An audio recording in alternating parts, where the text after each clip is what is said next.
We'd like to get started now with the afternoon series of sessions, starting right now with a panel discussion about advertising, asking the trenchant question, is advertising dead? No. So having answered that, we're going to give you an hour break until the next panel. But actually, we thought we'd go into that in a little bit more detail. And we think we've gathered a distinguished panel here. I may have an exception here with Neil, I'm not sure, but probably already a smart aleck. But we've gathered together a diverse panel of experts on the topic of advertising and how it works and how it doesn't work.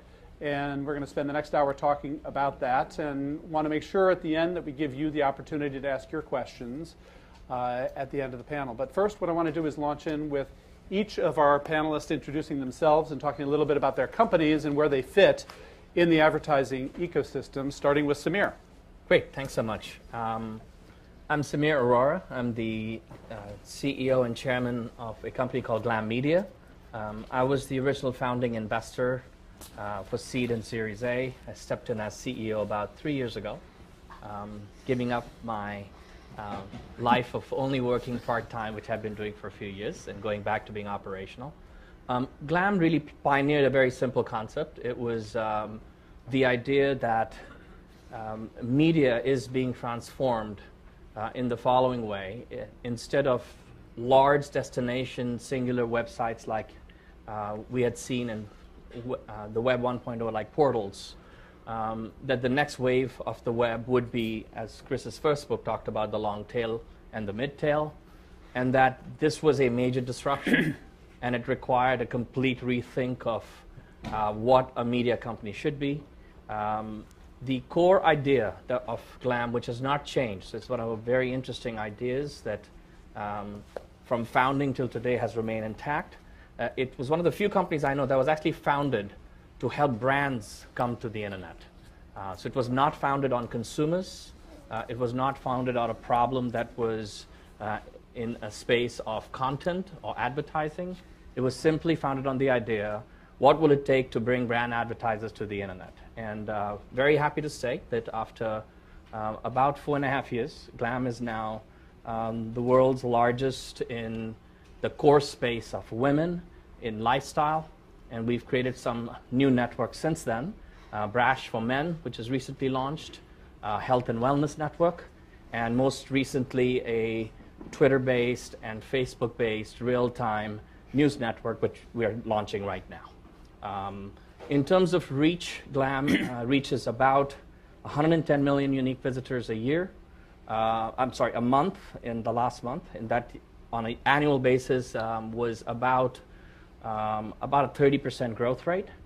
And in the US, we are the 8th largest in all premium display ads served by volume, and the 4th or 5th largest in revenue. To answer the panel question, we are one of the few companies that is still in hypergrowth mode in a downturn. So we'll talk about that later. Thank you. Great, thanks. Neil. I'm Neil Chase from Federated Media. My background is mostly editorial. I was in the newsroom at CBS Market Watch, at the New York Times, a couple other newspapers, and came to Federated Media 2 years ago. It's a 4-year-old company. And you know, the idea that marketing is changing, that the way brands interact with people is changing dramatically, the same thing driving Glam is in a sense driving us. FM started when my boss, John Battelle, who claims to have taught Chris Anderson everything he knows, was talking to his friends at a site called Boing Boing, who had started this really cool site with these 4 very smart writers doing weird, fascinating writing, and they called him up and they were really worried because it was getting expensive to run the business. It was costing like a couple $100 a month for the servers, and there was no real revenue model. And he started talking to them. He sort of dug out his experience working in magazines and realized that in order to compete in this space, you've got to be the size of an FM, the size of a Glam, to get the attention of these major marketers. So to do that, he started rounding up a handful of the best independent content producers on the web, starting with Boing Boing, a number of other sites, not thousands, not tens of thousands, but a little over 100 right now, publishers who are doing very compelling content, that not is just good content or drawing great traffic numbers, but that is really engaging, where you can go to a marketer and you can say, not just I can give you a scale because a lot of people can bring you a lot of numbers, but who can bring you engagement, who can say, look at what the people do on this website. Look how they interact with the author. Look how they respond to contests and other kinds of things. Look what they contribute. Look what they do among themselves. There's an active dialogue. There's a conversation. There's people talking. If you, the marketer, can join this conversation in a creative, thoughtful, appropriate way, not barging into somebody's dinner party, but being invited to sit at the table, that's a new way to approach people, a way to sort of have a quality engagement. And so far, it's working. So are you considered the first ad network? We don't call ourselves an ad network at all, so no. Okay, good. And I Good. think Glad we got that cleared up. I mean, to us, the difference is an ad network is somebody's going out there and trying to get scale, trying to get as much inventory as they can so they can bring you a huge buy. We're somewhere between an ad network and a publisher with maybe a little bit of agency and a few other things sort of thrown in. My boss did a long blog post a couple months ago trying to explain what we do, listed everything we're not, and couldn't get at the end to explaining exactly what we do. We're somewhere in the middle. 1996, it was a company called GoTo. They patented the first technology that was then used to create Overture. That ended up at Yahoo, and Google AdSense was a derivative. So that's based considered on that. the I would first. consider Okay. GoTo inventing the idea of an ad network. Okay, great. Thank you. Excellent. Xavier. I'm Xavier Zhang. I'm at Microsoft, where I lead our third-party publisher relationships in two ways. For those publishers from whom we buy media for a long period, people like Facebook and others, I have a team that manages those relationships and makes sure that we take care of them as best we can and monetize that inventory then through all of what is Microsoft Media Network.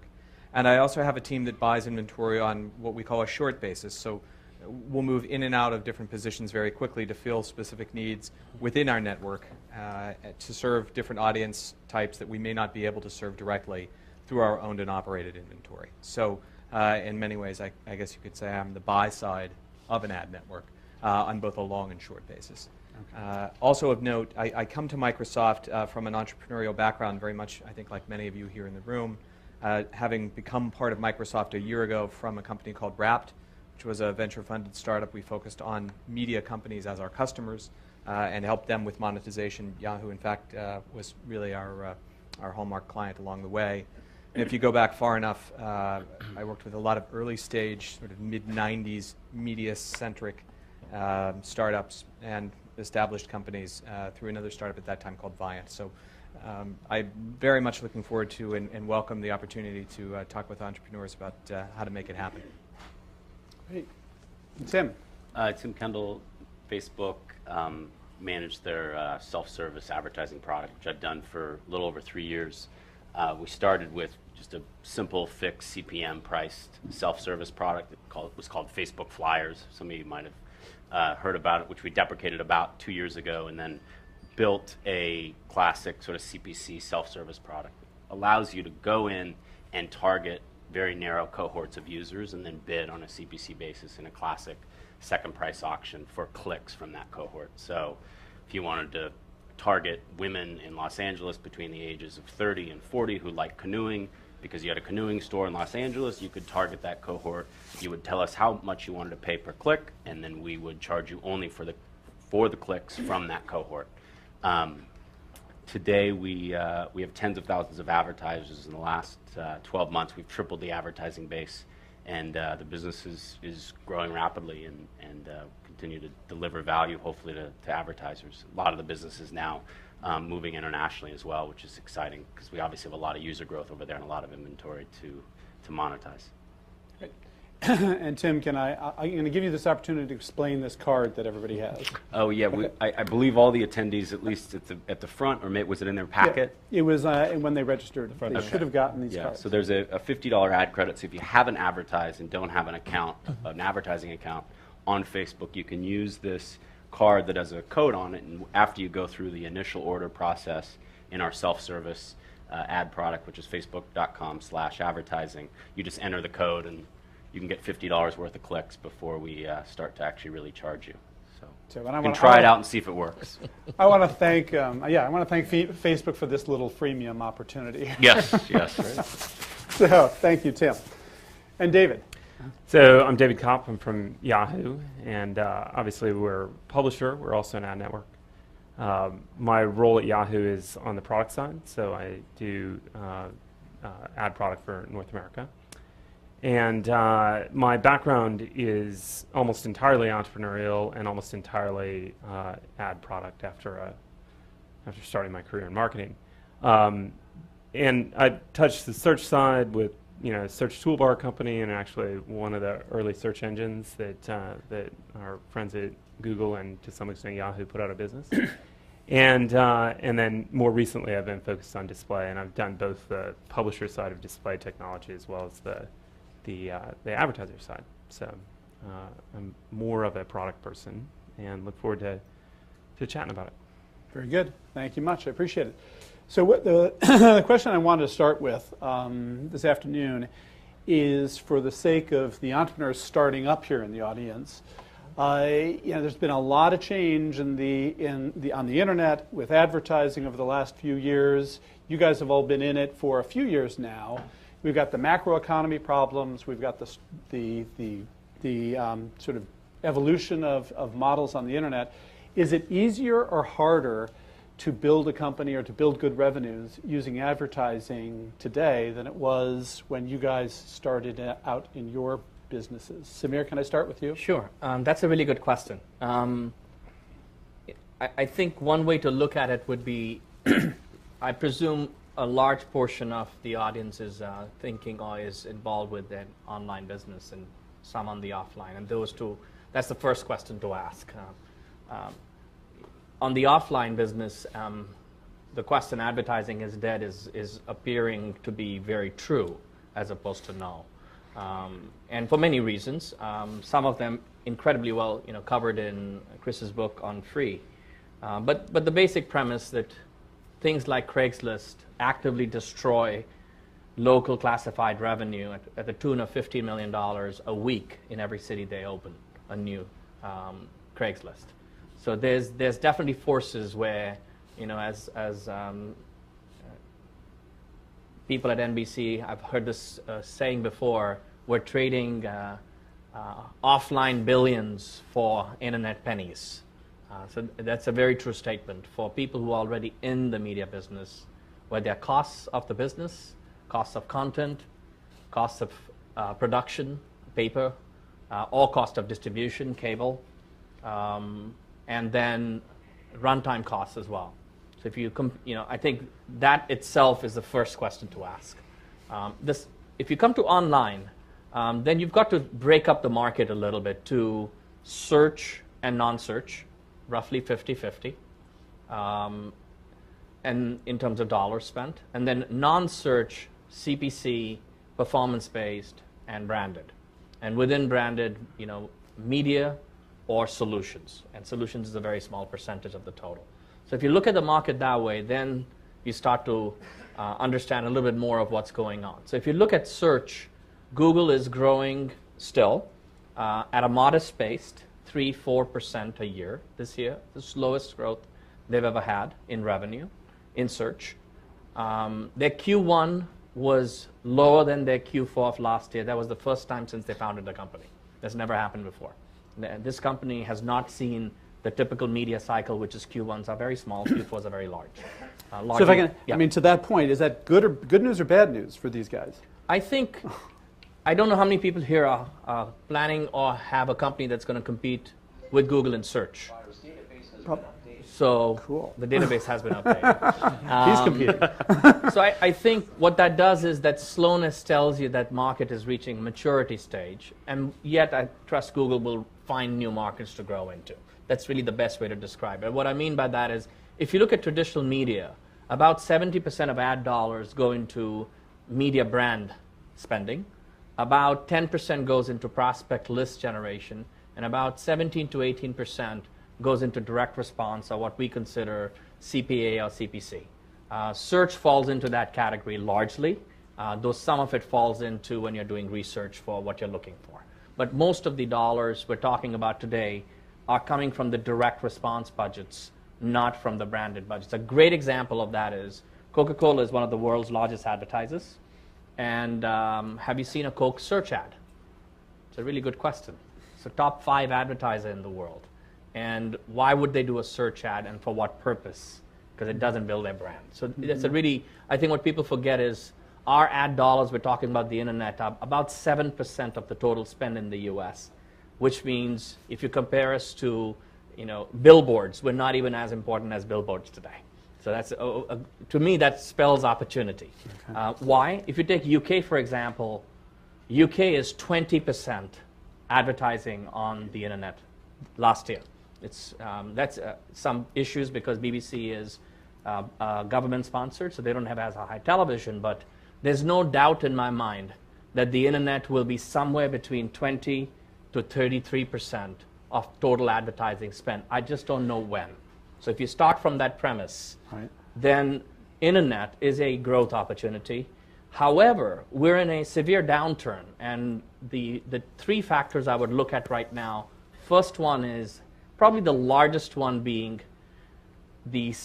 have you already become a must-buy, or are you a young new company?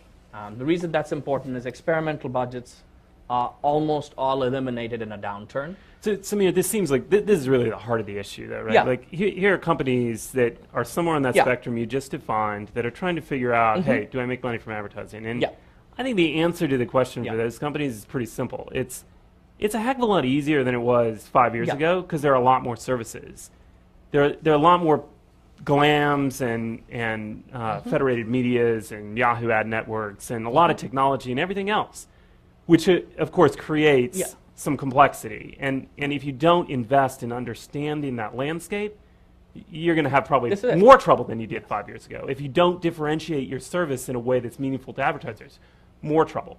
But net, I think it's probably a better situation than it was 5 years ago. Online. That doesn't mean you can launch a website and decide, I'm going to launch a website and get advertising tomorrow, right? And we all, I think, hear from people all the time who say, can you help me monetize my website? And the answer is absolutely yes. I can help you tomorrow to get a couple of cents every time somebody looks at 1,000 pages on your website, right? Very low returns. You can always find something there.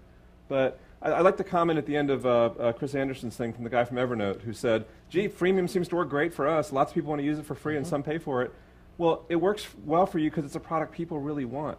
So if you create something that has, you mentioned getting a good niche. You create something that has a strong audience, that is really resonating well with people, that gets attention, that people want to use, marketers will recognize the value of that. They may not want to come in with your standard, I'll throw banners on your site, but so is advertising the automatic solution? No. Is helping engage marketers with your audience or your users the solution? Absolutely. I think just to build on that, Neil, today, as opposed to 5 years ago, there are the services that make it easier to get on. I would encourage people to think not just about ad products, but also the data about their audience as part and parcel of what will help them really accelerate their growth.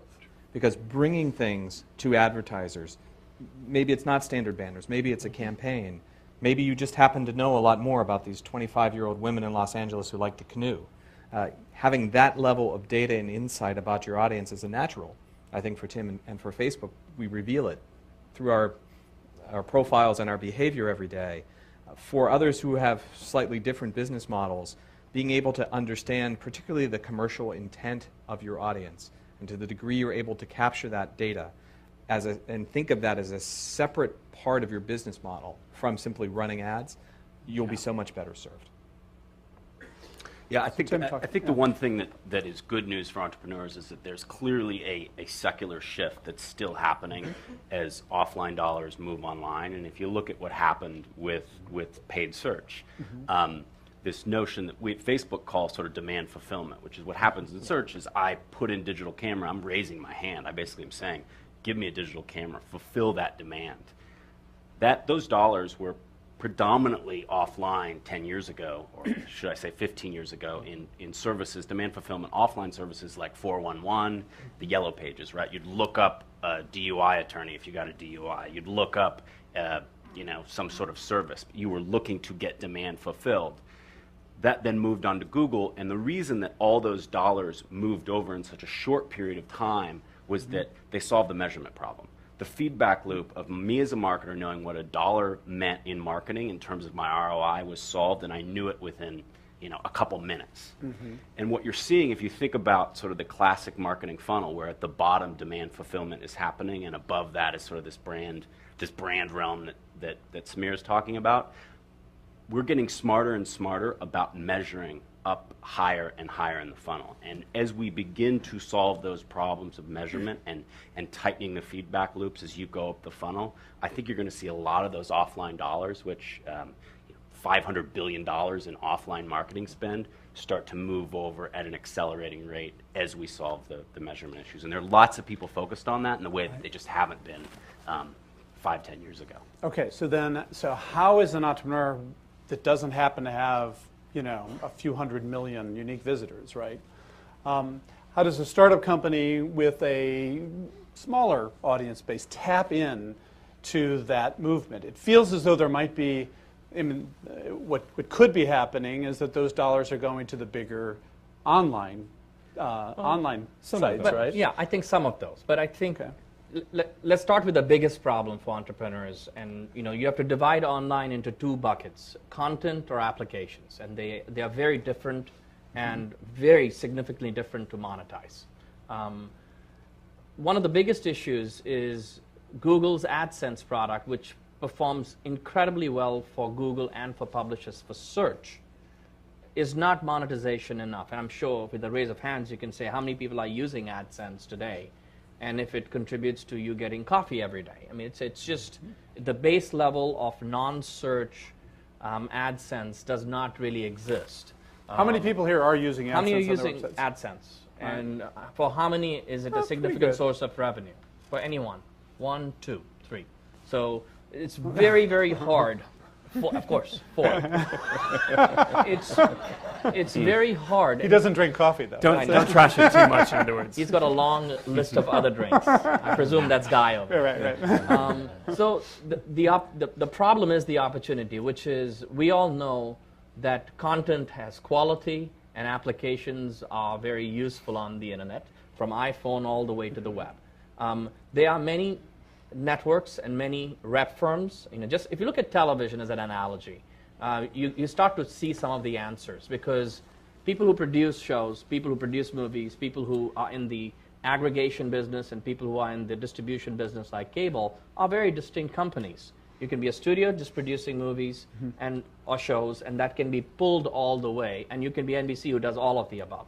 So the answer here is assuming you have a small audience, getting the data and getting to know your audience as much is the start, and then finding partners who can help you really reach the advertisers that want access to those audience or content is at the end what this is about. So from that perspective, it comes down to that in a nutshell. Okay, I mean, so that may be true, but the premise of the question is flawed, right? Like advertising is a business of large numbers. Correct. If you only have a few visitors, advertising might not be the best business model for you. And I think, Tim's sort of focus on the funnel.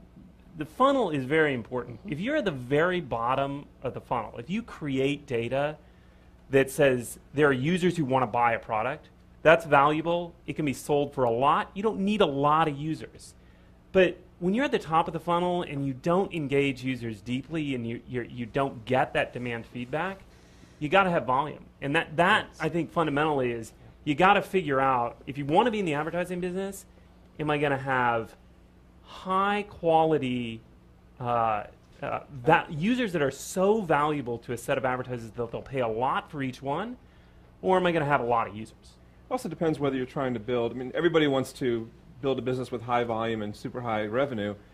Anybody can start a website, sign up for Google AdSense and maybe 1 or 2 other services and get a little bit of money. And you saw a few hands go up when you mentioned AdSense, right? There are, of the 100+ authors we work with, there are probably 5 or 6 who get really good numbers from AdSense. And it's not just by chance. It's because the content they have, because remember what AdSense does, it thinks about the content on your page and it tries to find the best ads to match with it. They've got advertisers who really want to be on certain kind of sites. So you turn on Google AdSense for your site, one person will be getting 5 cents per 1,000 ads, another person will be getting $6, because the stuff on your site is really well laid out, easy to read. Google's algorithms can read it and can match you up with advertisers who really want to pay to be there.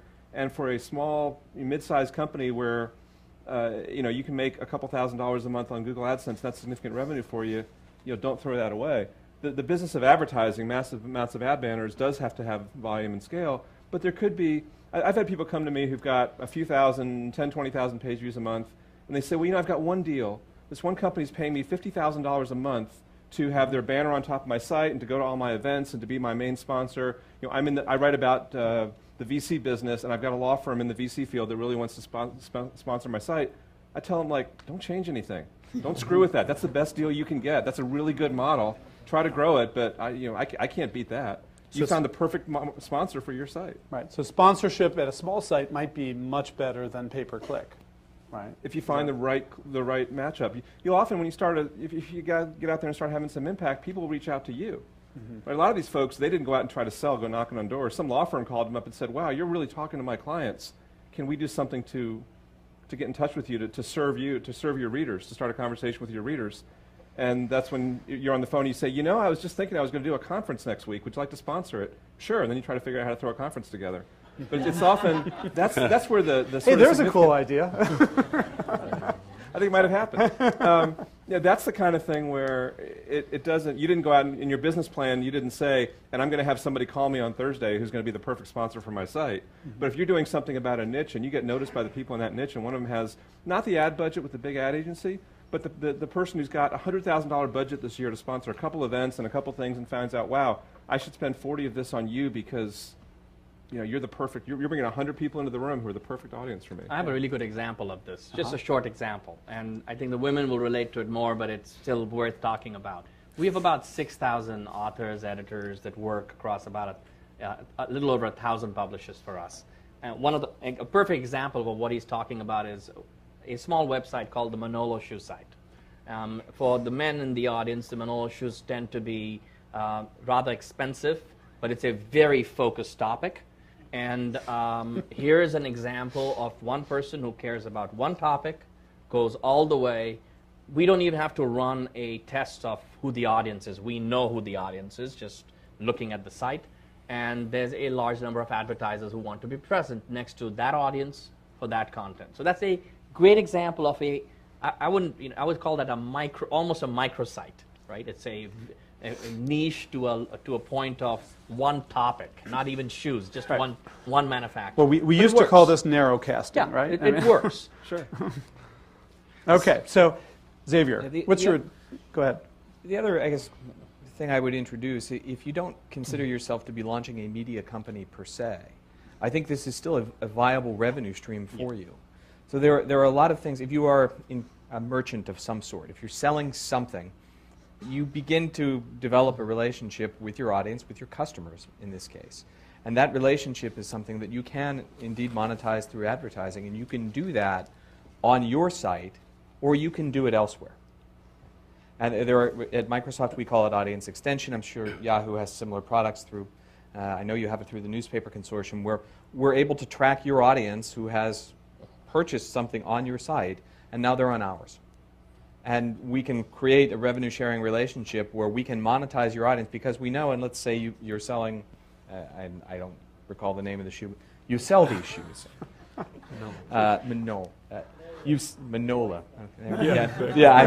I bet she does. A whole new awareness about scanning credit card bills. This is the most valuable content of the day for me. But so these shoe buyers show up on our site, and let's monetize them together. And so there are going to be others. Absolutely. We're not exclusive in that regard. So if what you're launching is a web-based business, it's not really in the media business. It's not a content business. Don't close your eyes to the notion that there is an advertising revenue stream there for you, because in fact there is. Because you don't want to show somebody who just looked at a $200 pair of shoes a $10 pair, right? It's better for you to know who they are. Right. Samir's got the nicest shoes up here too. Not really. I would also add as an entrepreneur that I do think that there is a tendency for an entrepreneur to think about using existing sort of incumbent models for monetization, like AdSense. Mm-hmm. And I think it's pretty clear that there is a big shift going on the web from sort of this information web, which is I want to crawl the web and find information and research, to what we would call, and this is a self-serving comment, the social web, mm-hmm. which is that information is actually more interesting when it's filtered through the lens of my friends. Mm-hmm. And there aren't many people at scale who, I mean, we're starting to, but quite frankly, we should have been doing more of this, thinking about how to leverage the socialness of the web to make things monetize better. So what I mean by that is one of the classic lines from one of Guy's books that I always is like embedded in my brain is he always used to say, you got to jump to the next curve, right? You can't compete on kind of the old curve. And the old curve right now, or I would say the incumbent curve, is the information web. So the advertisers who are trying to, and advertising solutions that are trying to compete on that curve, there's just too much competition right there. And there's a lot more monetization opportunity when you start thinking about the web in social terms. So clarify that, because everybody here wants to jump to the next curve. Right. How, I mean, So- how does Facebook help me monetize my site? Sure. Well, it's not just Facebook, I would just Okay. say. It's just All the right. notion of thinking socially Right. about monetization. Okay, So, but do I have to build my own No. community? No. Tell me I don't. No, Okay, you don't have thank to build your own Okay. community. So, an interesting anecdote that really, I think, underscores this point. Okay. I went back to an article in Fortune magazine in 2002 because I remembered reading this article that was incredibly critical of Google and incredibly critical of whether Google would even have a business model. And sure enough, there was this article, and I don't know who it was written by, in Fortune magazine in 2002. Malcolm Gladwell, probably. I don't think that was Fortune, but he basically said, we're not even sure if Google can monetize. And how could they possibly monetize? All they have is someone doing a search. Whereas Yahoo has all this information about where I've been and what sports teams I like and all the sort of these domains of information that Google has none of. How will it possibly monetize? And by the way, they don't seem to want to put any banners on their homepage. And they clearly sort of jump to the next curve, and sort of the rest is history. And I think what you're seeing now, and we're doing a little bit of this, but there are actually other companies out there that are farther ahead than us, like 33 Across and Media 6 Degrees, that are actually looking at relationships between people to make better choices about ad decisioning and getting impressive lift in terms of monetization. So what I mean by that is that if Bill Reichert and I are friends, and Bill Reichert clicks on an ad, by virtue of our relationship, if I can quantify that affinity and then make better ad decisions about what ads to serve to me, I can get a lift in monetization. So that's just on the ad decisioning side. The other piece is actually in the display of the ad. So might be higher probability that if you click on an ad and you show it to me, that I'll click on it just because we have something in common. The other way that you can leverage that connection is I can actually put you in the ad that you show to me. So if Bill Reichert is a fan of soccer and I'm marketing a Nike shoe, it turns out that when my friend Bill Reichert's in the ad, not only does the click-through rate go up, which you would expect because there's just more info in the ad that's more relevant to me because it's my friend, but what we've actually found is that the click-to-conversion rate goes up. So I've actually seen the ad, Tim Kendall likes Bonobos Yes. jeans, right? And how many pairs of those pants have you bought? Just about as many as I've clicked through on that ad. Yes. So- I think this is either one this for is one a or very both. valuable notion, for an entrepreneur right now, because, to catch the next wave is the only way you create a disruptive move. If you don't create a disruptive move, you really just have to be focused on one thing. And one of the best pearls of advice I got from Bill Campbell when I was an early stage entrepreneur was, you don't ever do, if you want to be rich, don't ever do what rich people do. If you want to be rich, you have to go back to when they weren't rich, how they behaved. And it's actually very simple. So following a model off a Google or a Yahoo or a Glam, you have to look back to what happened. So, anecdotally, when Glam launched, for 2 years, we just did one thing. We just did not do anything else. We were absolutely focused on being the largest fish in a very, very small pond. And once we got there, then we could do something else. And I think that to me, while you're looking for business models in advertising, or if you have an iPhone app, is it free or not? I think that is probably the most important thing, which is zero in on the audience, the content, and the application that you are building today. Get absolutely passionate as deeply as possible about knowing everything there is to know about them. And what's the next wave? I believe the web is being redefined. Some people are calling it the semantic web. Some people are calling it the social web. I actually think it's the real-time web. I was at another presentation this morning at the real-time crunch-up event, and if you look at the amount of energy that's going into right now, I think there's enough infrastructure today that I do the search or I connect to people through a social map got us here.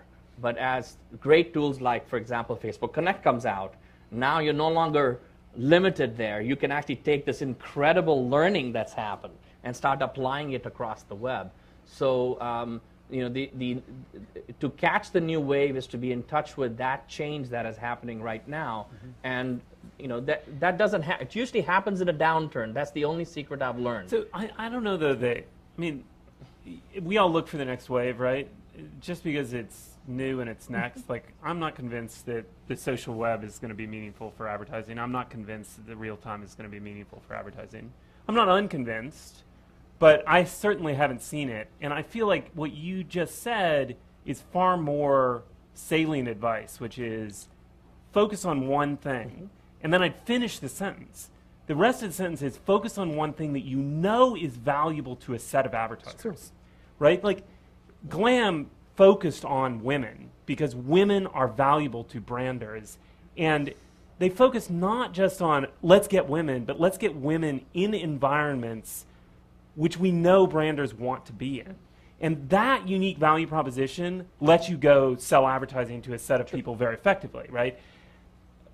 Old wave, new wave, I don't know, but that principle I think you can look for and say, I need to find what's going to drive value for the advertisers because they got all the money. Like, if you're going to be in the ad business, obviously if you're going to sell your service, it's different. But if you're in the ad business, figure out who's going to buy it and make sure that you deliver value for them. You can also invert that, right? Which is to say that if you already have a website or an application, know exactly who your audience is, and then go after the advertising set that wants that audience. Which actually we do a lot of. We try to really understand our user base in detail, and then go out and try to acquire advertisers in each of the various segments to build liquidity in all those segments, which I'm sure, everyone does that. But what seems to be emerging from this, though, is that the guys who are most successful using advertising to monetize are guys that actually designed their businesses to monetize through advertising. Or early on. Right, and most of the guys here are designing businesses to do other stuff. They're providing premium. Let's just generally. Want to find out how many of you are sort of trying to deliver content, and how many are you trying to deliver products or services? How many are doing content? That's all that. Okay, and then how many are doing products or services? Okay, so most people are doing products or services. How many are doing web applications? Okay, so interesting. If you're doing content, then advertise. That's kind of different. You can tweak your design to meet the needs of advertising. If you're doing products or services, advertise. How do you, to kind of Tim's point? It may not be to his point. And I do agree with what he said, which is if you're doing a content-based service, unless there's a concert at the end of it that you're going to sell tickets for, I presume there's some form of a third-party ad market involved. If you're doing applications, it may or may not, and some products and services may not be ad-supported at all, and I think that is true. But some are great candidates for it. Absolutely. Yeah, many are. Okay. I also think that it's not, you look at this group up here, Sameer's the only one who claims, and I'm not sure that the claim is valid, but just because the reality is we all rewrite history. So you right? designed it for advertising. Yeah, was Yahoo designed for advertising? I'm sure if you talk to somebody, they would tell you that. Actually, I can be very specific. Was it really? When the founders came to me with the idea was called bring brand advertising to the web. That was kind of a really odd you are thing. correct. Okay, so that's one of five. Yeah, that's very correct. Okay, you're one of five, and I think even if you count all the people who rewrite history, it's probably only 40% who actually say they were of the people who are successful in advertising, who say they started as advertising. And I think that actually is a huge insight. You want to be successful in advertising? Get into the advertising business. And Facebook is a great example of this in my book, because I don't believe Facebook is committed to the advertising business. And the reason I don't believe it is because the ad units are completely pushed out of the path of the user. But that's if you consider And- advertising to be ad banners, But right? but yeah, so consider it whatever you want to consider it. Like it's not yet the primary focus at a company like Facebook, and that may change. That's true. Because they've got a lot of smart people who are going to figure that stuff out. But I think you want to beat people in the ad business. Get into the ad business. There's a great blog post. If you don't read The Grumpy Brit, I happen to work for a Brit, so I get these forwarded to me all the time. But The Grumpy Brit has a blog post that just rips Silicon Valley for doing research on how users hate advertising. You know, half a $1 trillion of advertising spend in the United States, evidently wrong based on Silicon Valley research. Because users hate advertising and they don't want it and adds no value to their life. If you believe that, sell your service. Like, find some other monetization. Don't get in the ad business. If you want to be in the ad business, you got to understand that you're trying to connect users who actually want something with brands or with companies that want to sell something. Which is why I love ad blocking software. Yeah, Something like 5% of the people who come to the sites we work with use ad blocking software. And so whenever I'm working with a partner with one of our sites, they say to me, you know, FM's stats are always like 5 or 10% behind mine. You don't see as many page views as me. That's right, because I serve my tracking pixel from an ad server. If they're using ad blocking software, I don't see them as one of your users. And I can go to marketers and say, I've just cut out the 10% who don't want ads. You're getting a little bit more of a focused thing because you're right, some users hate advertising. The thing about Facebook that's interesting, though, is I think, you know, and Tim's going to get to respond at some point. at some point. No, I don't. He'll do it online Yeah. later. You know, what Facebook does, you're right, the ad units are kind of off on the side, and they're banners that are relatively low CPMs compared to maybe some kind of a premium campaign. We work with a couple of Facebook applications where we don't try to sell banners. We do sell some banners in the applications, but they're relatively low CPMs. We've tried to focus on a couple of cases where a Facebook application generates really detailed engagement, graffiti wall, right? You can draw pictures on other people's pages. People love using this tool. The last thing they want is a marketing execution that says, hey, graffiti user, you're having fun doing a drawing? Leave. Come over here and talk about credit cards. So we've created marketing executions where people who love to use graffiti can draw things that are related to the marketing execution, can have some fun, can show them to each other, can vote them up. We take those executions, put them in ad units. That's where the value of something like Facebook is in a community with, you know, do you call it advertising? It is advertising, maybe marketing is the right word, but advertising with a small a, the idea of reaching out to your potential customers and engaging with them, that's alive and well in Facebook and doing really well. It comes because you're committed to that principle, right? That advertising is a good thing if done the right way. And so you invest the time to figure out how to do it the right way. And to Facebook's credit, they're trying all different kinds of ways, right? They're going to find some great ones. So Tim, I'd I'll let love him for talk. you to participate in this conversation about Facebook. I'm guessing he's had this conversation internally. That's why Yeah. he's want to talk about it. Well, I think, I mean, I certainly get the point, and I've had a lot of internal debates about, you know, could we make the ads a little bit bigger than a postage stamp? It turns out that Coke would pay us a little bit more if they were.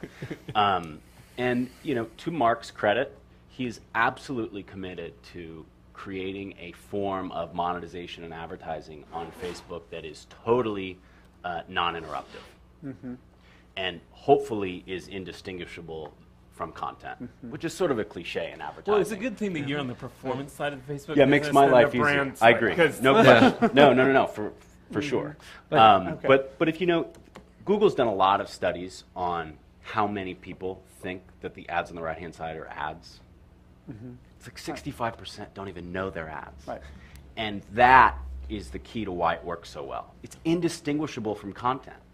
And there is a vision that we have, which is that if we can be the curators and the aggregators of all the social information on the web, some subset of that is going to be monetizable, and we will make money off of it. The user may not know that that is explicitly what we're Or might doing. like that it's happening. Look at Wired Magazine, right? One of the coolest things about Wired Magazine, especially when it was new and the design they were doing was completely revolutionary, was the advertising. And you walk down the street in some places and you see the Sunday paper in the box. There's a little tag on the side of the box that says, you know, $45 in coupons inside. People see some value in the advertising. Some people get the Sunday paper for the ads. And that's okay. One of the things I guess I would counsel folks who are in a product or services-based business is not necessarily to think it's advertising per se, but to think of it as an audience-based business. And if you go about building the company with the notion that you're building an audience-based business, you essentially are buying the option to plunge headlong into advertising as we know it today or as it will evolve. But you will have that foundation in place. You know your audience, you know your likes, you know how they behave. You've engaged with them in a way, and that asset that you create, that engagement with your audience, is really the essence of what an advertiser wants. So you may not have hit them with a banner ad or an AdSense ad or however AdWords, whichever the appropriate venue or monetization channel might be today, but you've laid the foundation and given yourself optionality to go do that at some future point. Okay, so I'm going to... I have just a very simple. Okay. What this reminds me of is actually what comes up for me as an entrepreneur is probably it's more important to know what not to do than what to do. And here's what I mean specifically. You're not, there's an old Swiss rule. You never make money by diversifying. You only make more money than average by focusing. So if you're going to put all forms of advertising and try multiple things on your website, it's probably not going to work. What he said is absolutely right on the money from that. That you have to have a point of view that packages your audience with your content with a form of advertising. When these two things come together, Facebook has a way, they're doing those three, that is unique to them. Google has a different way. Glam has a very different way. What we don't do is allow a CPC ad anywhere to come through our network when we're placing ads, because that's not our way. That choice, when you go to a site and you see ads as long as you can scroll down, what you're doing by giving all these options is you're taking actually the trust that the user builds with you as an audience, as a consumer, that the content or application will come with one type of packaged advertising, and I trust it. So, in summary, for example, all the people I hear say, I don't like advertising, even if they're men. I use a simple example. If you love sailing, ads in a sailing magazine suddenly become very relevant to you. Why? Because someone packaged that together for you very carefully. And you know before you pick it up that you're in that mode. And that's what advertising is really about.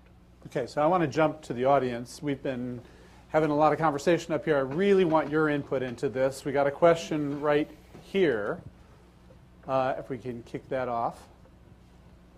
Oh, that was the wrong one. That was the guy behind you. I'm kind of curious. So, working on a health and wellness management site, so we're collecting a lot of valuable profile lifestyle activity. I thought it was interesting the first panel, one of the annoying penniless teens, as I would call them, talked about the one thing that was creepy about Gmail was the fact that they were reading his email. Yeah. And so my question is, there's a lot of sensitivity around privacy, around sharing and selling email addresses. Are we likely to see the same backlash against profile information and using that to filter and deliver ads, Tim? a la what Facebook is doing? Yeah, the regulators are paying attention to it. Yeah, and we have those conversations on a pretty frequent basis. And I think you're going to see a lot of, I think 2 years from now, this notion of how liberally cookies are used and the notion of privacy and social media and all of that will look very different than it does today, based on the scrutiny that regulators are putting on it today. But things change fast, right? Both Tim's and my chief privacy officers have been in Washington pretty much nonstop the last couple of months. And there will be legislation against it, and health and wellness is an area that, I don't know what Facebook or Microsoft do, but I mean, Yahoo is exceedingly careful about what data it chooses to use in that area, and it is all non-sensitive information. Okay. We're Next very question. careful about it. So just on a slight angle of a topic, when you're talking about what could be new in advertising that can invigorate interest and capture user attention, I'd just like to throw one thing in the mix. I occasionally watch a movie on Hulu, and I actually I'm usually delighted to hang on for the advert that comes. It's usually an 18-second video advert that is usually a bit more risque, a bit more entertaining, and that is almost the first time where I have no objection to advertising content coming into my field of view. It's just an interesting point. Because you think it's quality that there are new content. outlets. Yeah. Right? We won't ask you what movies you're watching, but that's okay. So, there's a question down here. Does Facebook ever consider partnering up with, call them the power users, and having targeted ads to their communities that they built up on Facebook? What would be a You mean somebody with a lot of that? friends? Exactly. mean? Someone that has influence over a lot of people in an influential niche, matching them up with advertisers and sharing the revenue with them. Yeah, the thing that we found, and we've got a data scientist who's brilliant, who actually used to work at Yahoo, a guy named Cameron Marlowe. I'll say he's brilliant. And he actually has done a lot of research about how notions and ideas spread via Facebook. And with the idea, actually, of the original premise was, let's identify who the influencers are. You know what he found? He found that there was no such thing. He found that basically the notion of how stuff got catalyzed and spread in the way that Malcolm Gladwell asserts is sort of how ideas spread just was not bearing out in the numbers in terms of how virality happened on Facebook. So I think the premise is interesting, but what we found, at least on Facebook, and maybe this isn't true in other properties on the web, we don't really think there are persistent influencers. So the I world of disagree. Facebook is I disagree, and I think you're not with I'll what. date it to the By the contrary. way, Like I've seen the same data, I don't and there are disagree other with what people he's who say the saying same on thing. Facebook, because I think in a social network what he's saying is true. Yeah. Because you're looking at the whole user. I think my disagreement would come from different people are influential for different topics. So when you look at them in a mass, it disappears. But for example, everyone has the person who knows most about cars. That person is online. And you can find the influentials. Using them for marketing, which is the real question, or advertising, gets very tricky because what connectors and Mavens like to do is talk about stuff that they've discovered. And that is 10 to 1 or 7 to 1, whatever the ratio is, much more powerful than advertising. The minute you put advertising in it, it starts to lose the power of the influence, actually. Unless you do it tastefully, though. You give the guy an Audi, he's going to say good things about Audi. You tell him to pick whatever car he wants and write about that. I'm just saying. It gets, look, the beauty of influentials is they find you and your product. Remember, you don't have to find influentials. This is, And if Guy coming from Apple, and probably Guy is probably the best qualified to talk about this, having run the group called Evangelism. The incredible part about influentials and connectors is you don't have to find them. Their job is to find every new product, what's tipping in the domain of expertise. So the problem at a Facebook level is if you look at it meta across people, the same person may say, I'm a foodie, influential, but I actually listen to someone else on cars, which is very difficult to separate. Hence the data points to that. But you don't have to find them. They'll find your product if it's actually cool. There's an interesting, the other half of this research actually talks about how, and I don't know if it was stuff Cameron did, there are other folks who've done it, who basically say the issue is more that there are influencees than there are influencers. So there are a set of people out there who are looking to be influenced, and finding those people can also be very valuable from an advertising and marketing standpoint. It should be easy enough to find. They're the ones that are actually clicking through, right? I don't know. So I'll give you a really small example. Go on Twitter and look at the ratio of people to tweets on a topic, and you'll find your influentials. Very simple. If the ratio is 1:1, they are influencees because they don't have that much to say about that topic. If they have a lot to say about one topic, they're most likely to be influentials. Very simple way to find them. They could just be long-winded, though. Yeah, then could be. But you still want to find them if they are. Yeah. Okay, okay. Question in the back. If you're selling products and services to businesses, and specifically to titles at businesses, or specific titles to businesses, my impression of Facebook ads or some of the other services that we've talked about here tend to be more focused towards consumers. Can you comment on how easy Facebook, Yahoo, and other There's services a lot are of making? money out there looking for businesses right now. One of the things we find is that people who are trying to reach small business owners have trouble doing that because most people who are small business owners don't wake up in the morning and say, I'm going to go read a small business website. They are restaurateurs, they are plumbers, they are travel agents, they are chauffeurs. They're focused on their own industry. And if you sell uniforms for chauffeurs, you can probably find where they are. But if you're an office supply store, a credit card company, they want to reach out to people who are influencing business owners.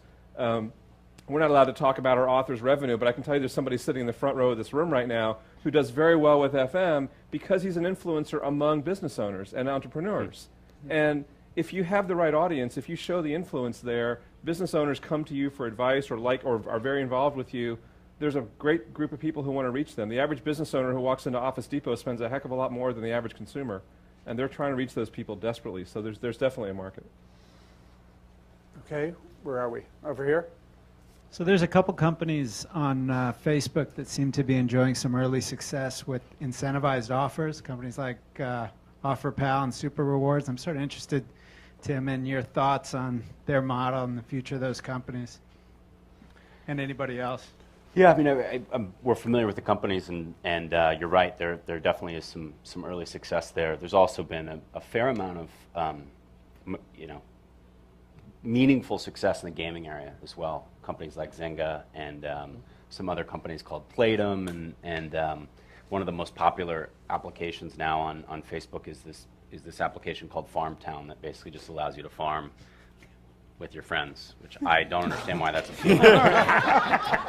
It's astoundingly popular. So, what do they do behind the barn?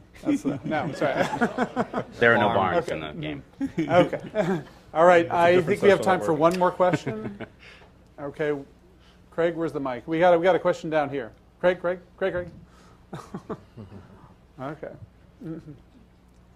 Great. I have a question for Facebook. You have a vast spectrum, of your members, and you have your own subset based on your own defined parameters. It could be sex, it could be age, it could be geography, it could be a number of. Now, my question is actually all those individual small subsets could be having a lot of overlaps, and that will be leading to more correlated spectrum of subsets of their very own nature. Now, from an outsider, from an entrepreneur perspective, like if I want to have access to not your basic subsets, but the derived subsets, which you may have or may not have at this point, and if I want to define them, for example, women who love, say, for example, Louis Vuitton, but at the same time, who like ice skating, and or whatever, two different subsets here. Do we have access to that, or could we write our own application without letting you know about what we are doing? Could you do that? So in the actual ad platform today, if you run a campaign, you have a set of, we'll give you the impression data and the click data, and then within the click data, you can actually download a demographic and psychographic report that tells you of the people who clicked on your ad, here are their top 10 favorite TV shows, here are their top 10 favorite books, here are their top, all that psychographic information. But I think the question is, can he go the other direction? Can he say, I just want to advertise to people who watch Sex in the City? Okay. But you have to do it. You have to stage it. So you have to start with, you have to cast the net wide. Then you see, and you might be wrong. I mean, that's sort of the benefit of casting the net wide. You might think, we've seen these odd correlations between Jeep owners who actually love, romance novels or something odd like that. That's actually, I just made that up. But was the question for targeting advertising or just to access? Both ways. Right. Facebook last week just opened out public posts as a setting. If you go to tinker.com people, you'll see all the people who are connected who are beginning to use that service as an example. Twitter, on the other hand, is already open. So you can go there and there's an API where you can query and say, people in Northern California who are plumbers and also like something else, because they've opted in. So far it was only in Twitter, but starting now, because you can do this and you can kind of get out of your friends' connections of Facebook. It's a very big change. That data is now available outside of an API, yes. It's the first time. Okay, so now to close this discussion, I want to ask each of you very, very briefly, starting with David, to recommend to the audience where should they go from here to get smarter about how or if they can monetize better with advertising technology. Is there any recommendation you have to the audience? Where should they go next? I don't know that I have a specific recommendation because I think that the ad business really needs to be tailored to your business. And so if you said, hey, I want to go after brand dollars, then I'm sure that the same things that I read about branding and certainly Samir does would be good places to go.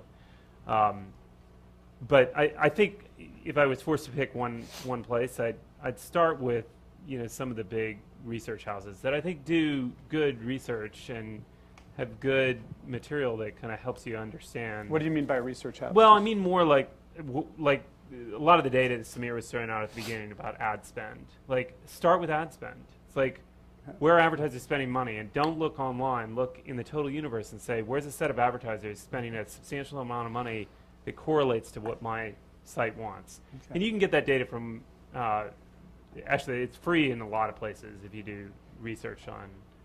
Tim, what's your recommendation? I'm sort of stealing the earlier advice of Samir and David, actually, which is I would go to Quantcast and I would look at exactly what your audience on your service or product is.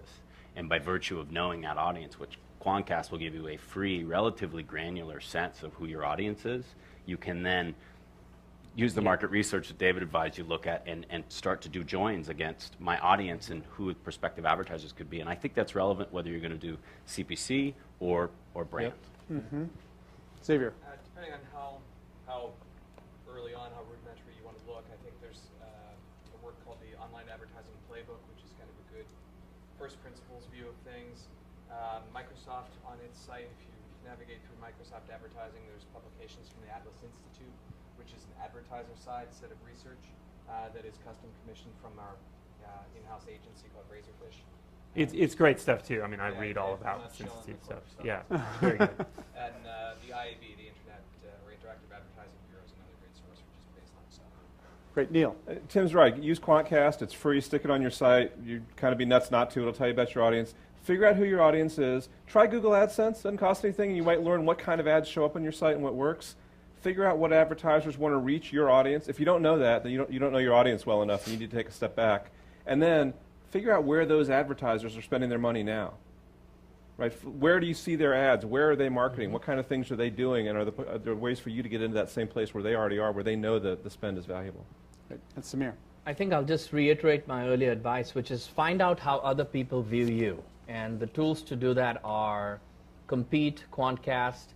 I would absolutely get hold of ComScore or Nielsen, because even though Compete and Quantcast give you, or even Google Analytics give you what you like to see, media agencies generally do not use them. They look at you through ComScore and Nielsen, and even if you don't have direct access, see whether you're even in it, because that's the first question that will come up at a brand media level. So find out how other people are viewing you first. Great. Thank you very much. Well, I'm sorry we ran a little long, but let's give a round of applause to the panel here.